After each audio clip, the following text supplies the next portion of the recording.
I bought a Cricut Joy 2 for two reasons. One, its size, and two, for travel. So we're gonna unbox it and take it for a test run. Let's go.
Here's what I made with my Joy 2 with materials that came in the box.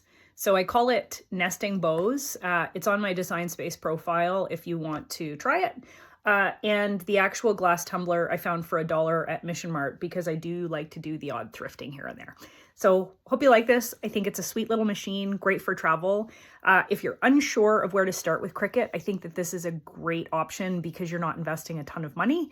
And I suspect that there'll be a good secondary market for these if it is something you decide that you don't like. Hope you found this helpful. Cheers.